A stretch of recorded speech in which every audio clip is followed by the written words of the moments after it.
Pat Boone was born Charles Eugene Boone on June 1st, 1934 in Jacksonville Farm, Florida, and raised in Nashville, Tennessee, at a time when American music was on the brink of dramatic change. From an early age, Boone stood out not just for his pleasant singing voice, but for the calm sincerity he carried into every room. While many performers chased flash and rebellion, Boone gravitated towards steadiness, discipline, and faith, qualities instilled deeply by his upbringing. Those traits would later define both his career and public image. As rock and roll began electrifying young audiences across the country, Boone emerged as a counterbalance, someone who embraced modern sounds while remaining approachable to families. His presence felt reassuring rather than provocative. Even early on, those around him sensed he wasn't simply trying to be famous. He wanted to connect, to uplift, and to create music that could be enjoyed across generations without sacrificing his personal values. Breaking through in the 1950s music explosion. The 1950s were a seismic era in popular music, and Pat Boone found himself at the center of it.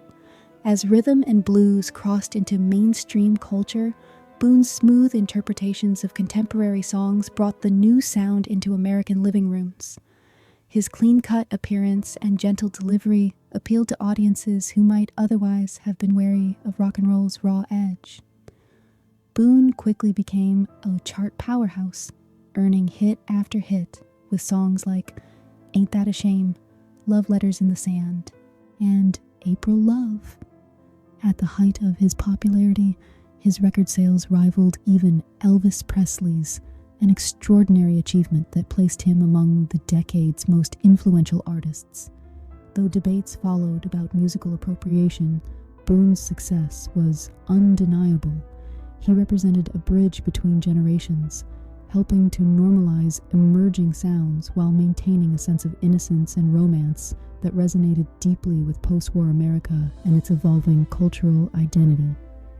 Hollywood stardom and the wholesome leading man. As his music career soared, Hollywood quickly took notice. Pat Boone transitioned seamlessly into film, becoming one of the most recognizable faces of late 1950s and early 1960s cinema. Movies like Bernadine, April Love, State Fair, and Journey to the Center of the Earth showcased his ability to combine musical talent with natural screen charisma. Boone embodied an idealized version of American youth, optimistic, respectful, and sincere. Studios valued him as a symbol of reliability, someone audiences trusted. While critics sometimes underestimated his acting, viewers embraced his warmth and ease on screen. Boone's films reflected the era's appetite for family-friendly entertainment, and his presence helped define what clean Hollywood stardom looked like at the time. More than box office numbers, his success in film cemented him as a cultural fixture whose influence extended far beyond the recording studio. Experimentation, growth, and unexpected roles. As the 1960s unfolded, Boone began exploring roles that challenged his established image. Films like The Horror of It All and Never Put It in Writing allowed him to experiment with comedy, satire, and European filmmaking styles. These projects, often shot overseas, gave Boone the chance to stretch creatively and step outside Hollywood's familiar formula. He later appeared alongside major stars in Goodbye Charlie and joined an ensemble cast in the biblical epic The Greatest Story Ever Told, a project that resonated strongly with his faith. While he was no longer the central box office draw, Boone remained a respected and adaptable performer. His later work, including The Cross and The Switchblade, reflected a deeper, more serious tone aligned with his personal beliefs. These films marked a transition from youthful idol to reflective storyteller, signaling Boone's willingness to evolve while remaining grounded. Faith, family, and a life beyond the fame. In 1953, at the height of his early rise, Pat Boone married Shirley Lee Foley, daughter of country music legends Red Foley and Judy Martin.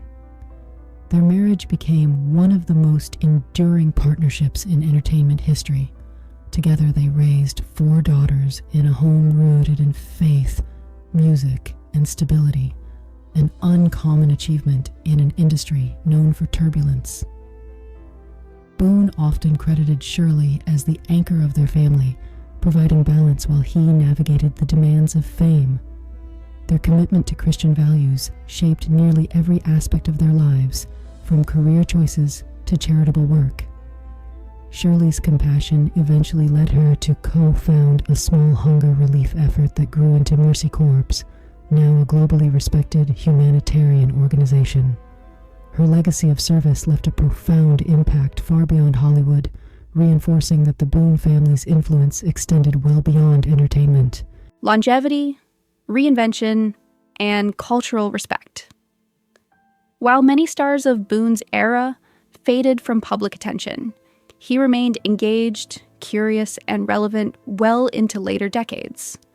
Boone continued recording, performing, writing, and even collaborating with younger artists, often with humor and self-awareness. He never clung desperately to his past success, instead embracing change while honoring where he came from. This balance earned him respect across generations.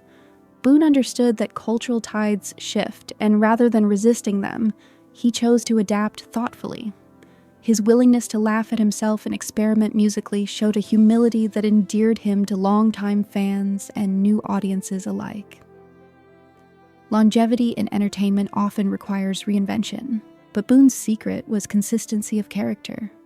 Even as styles changed, his sincerity remained unchanged, allowing him to remain a recognizable and trusted presence long after his chart-topping days had passed. A quiet friendship with Roy Orbison.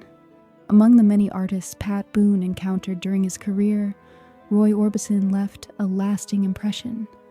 Their friendship, though not always publicized, was built on mutual respect rather than competition. Boone admired Orbison's haunting voice and emotional depth, qualities that contrasted sharply with his own lighter style.